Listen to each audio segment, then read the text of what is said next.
네, 오늘은 크리에이트 쉘과 디시미네이션 마스터 익스포트에서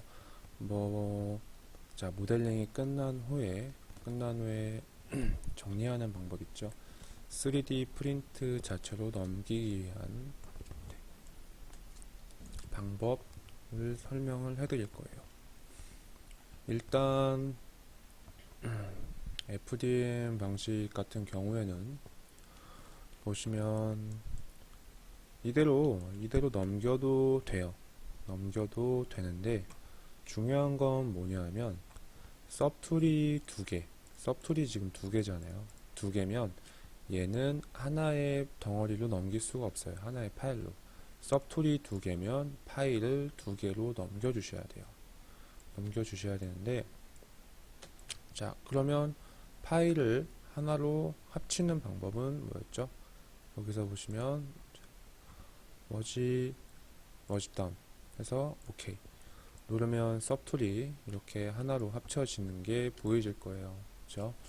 하나로 합쳐지는데 얘는 그냥 임시로 두 개를 겹쳐 놓은 거라고 생각을 하시면 돼요. 무슨 얘기냐면은 자, 메쉬 셀렉트로 안쪽을 이렇게 한쪽만 선택해서 보시면요, 이렇게 보세요.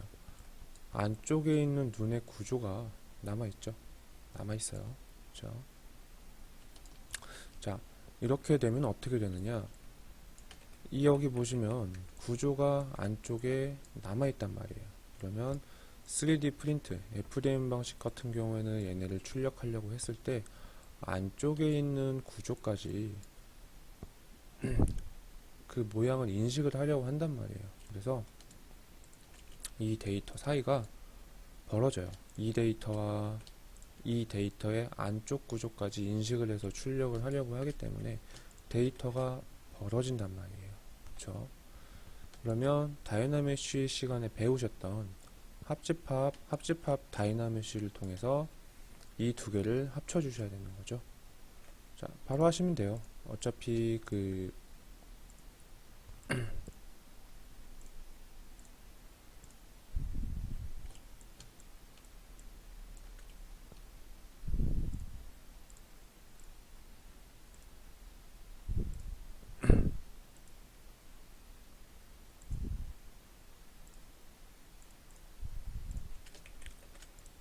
기본적인 세팅 자체가 합집합으로 되어 있잖아요. 그쵸?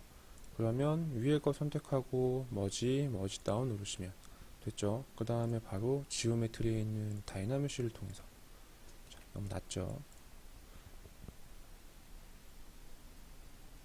다이나메쉬를 제가 작업할 때는 초반에 낮게 돌리라고 했지만 모델링이 다 끝난 후에 정리할 때 다이나메쉬는 높게 돌려서 돌리기 전과 돌린 후가 어느 정도 최대한 맞도록 모양을 잡아주시는 게 좋아요.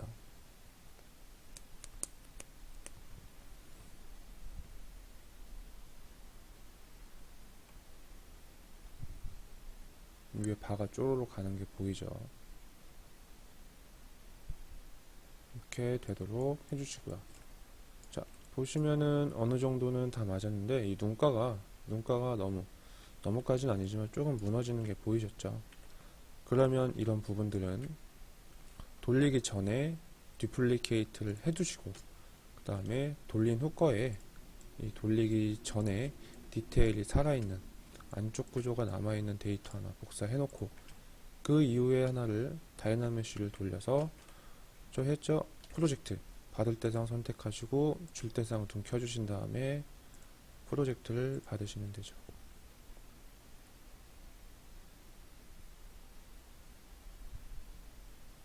네, 이렇게 항상 출력물로 나중에 정리를 하실 때는요, 안쪽에 데이터가 남아있지 않은, 자, 보이시죠?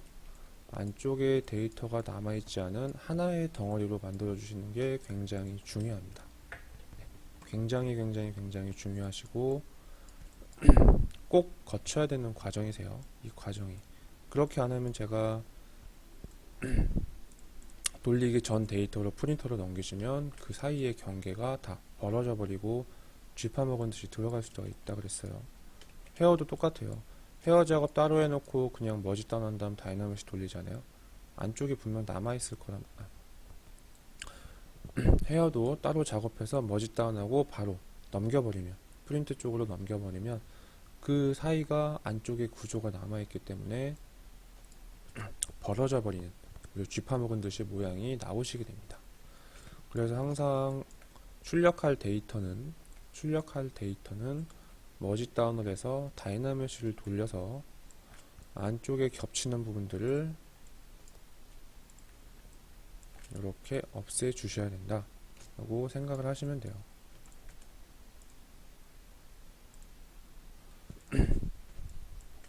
자, 요 남아있는 애들이 어떻게 보시면 되냐면, 다이나믹시를 돌리면 겉에 있는 껍데기끼리 붙으면서 안쪽을 없애버려요. 네. 없어져도 어차피 형태는 유지가 되잖아요. 그런 식으로 하나의 덩어리로 만드는 방식이 다이나믹시의 합집합이라고 보시면 되십니다. 자, 그 다음엔 어떻게 하시면 되냐면요. 자, 사이즈 치수를 정해 주셔야 돼요. 치수 같은 경우에는, 자, 예를 들어서 턱 끝까지부터 머리 끝까지를 나는 50 유닛으로 하겠다 라고 생각을 할게요. 5cm로 하겠다 이렇게 정할게요.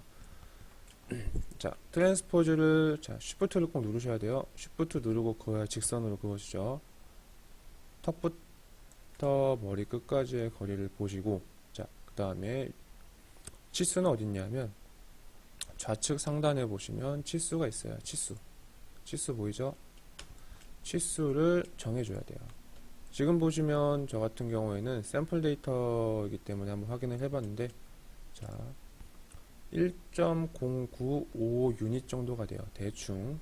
네, 되는데 어떻게 생각하시면 되냐? 1유닛이 1mm예요. 그럼 얘는, 그러니까 1mm짜리예요. 1mm짜리. 뭐 종이 몇 장 겹쳐 놓은 거 되는, 높이가 되는 1mm짜리 데이터인 거죠. 얘를 50 유닛으로 바꿀게요. 1유닛이 1mm니까 50 유닛이면 50mm, 즉 5cm가 되겠죠. 자, 하시면 되는데, 보세요. 트랜스포즈로 하려면은 한 번, 뭐 두 번, 세 번 이런 식으로 여러 번 드래그를 해줘야 된단 말이에요. 이제 한 13유닛 됐죠. 또 키워야 돼요. 계속 키우면 커지긴 커지는데, 커지면 커질수록 트랜스포즈가 조금씩 움직여요. 크기가 점점. 그래서 한 넌지시 한 15번 정도는 땡겨야 될 것 같으니까 한 번에 맞춰 볼게요. 자, 지오메트리에 보시면 사이즈가 있어요. 사이즈 요거를 쭉 당겨 버리시면 돼요. 쭉 올리시면 이렇게 하면 한 번에 싹 커져요. 보이죠? 또 한번 재볼게요. 한 54 정도 나오네요. 그래서 조금 이렇게 줄일게요. 한 50점 몇 나왔네요. 네, 이 정도로 생각을 하시면 되고, 현재는 얼추 이게 절대값처럼 사이즈가 한 58 유닛 정도가 나오죠. 여기도 58 정도가 되는데, 근데 이게 작업을 하시다 보면은 절대값처럼 내가 58을 입력한다 그래서 58 유닛이 되지 않아요. 뭐 1%인데 크기가 뭐 한 100 유닛일 때도 있고요. 그 다음에 뭐 100%인데 크기가 한 50cm에서 끝나는 경우가 있어요. 그래서 얘를 내가 원하는 사이즈로 조정을 하시고 싶으실 때는 항상 이걸로 입력하시는 것도 있지만, 만에 하나를 위해서 이렇게 사이즈를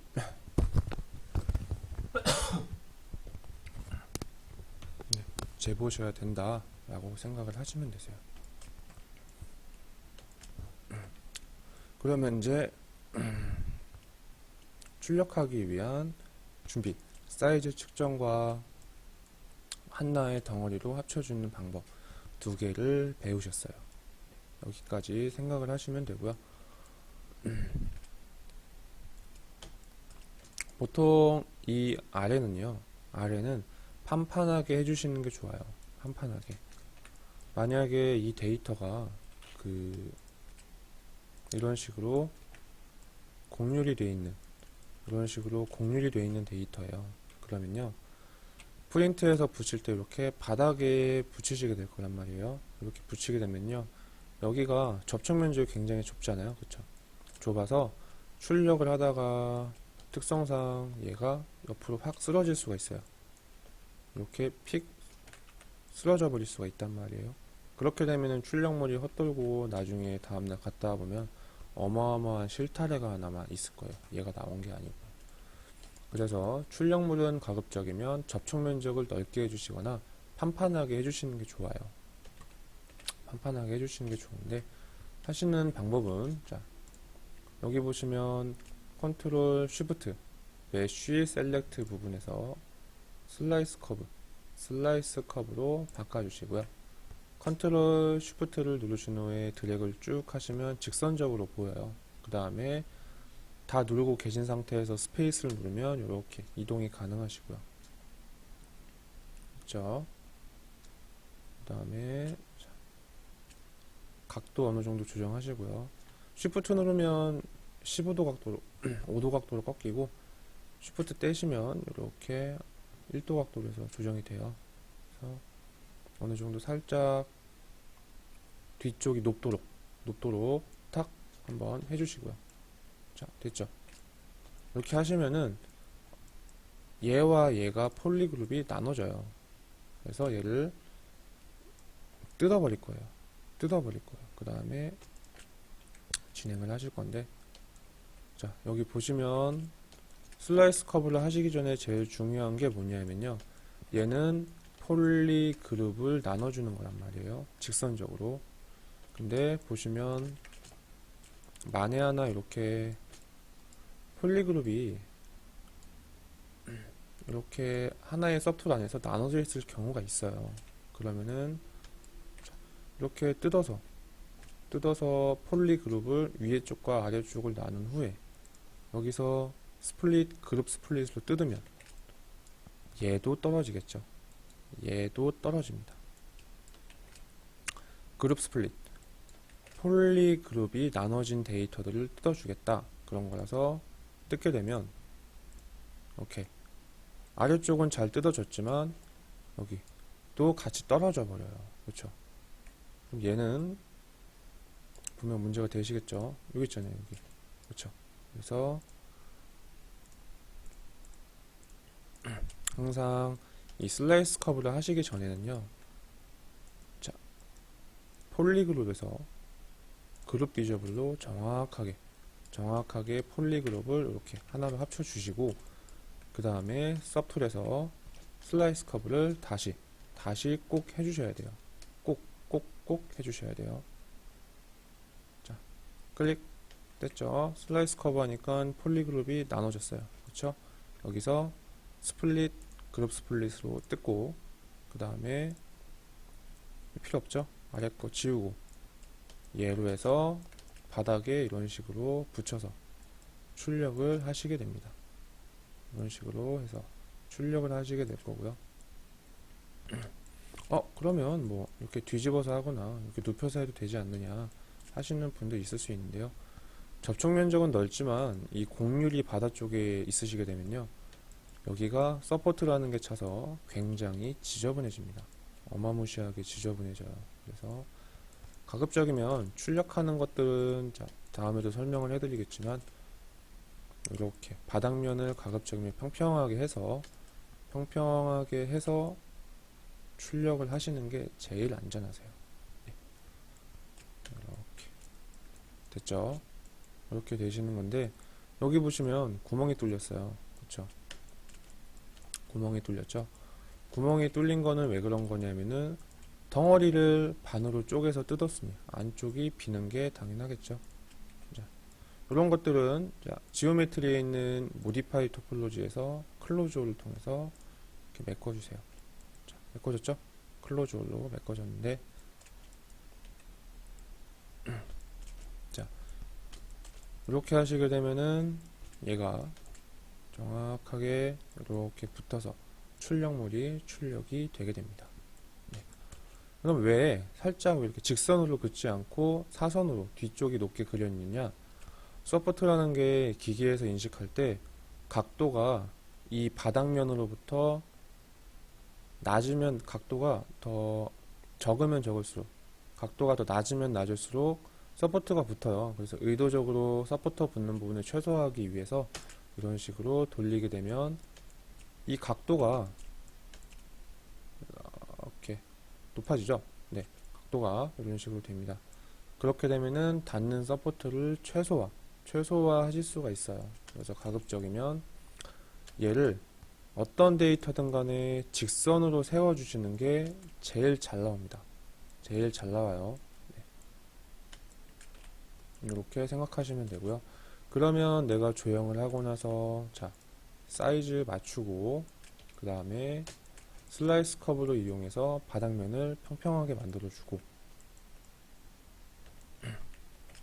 해서 출력물로서 완성이 된 두상이라고 생각을 하시면 되세요.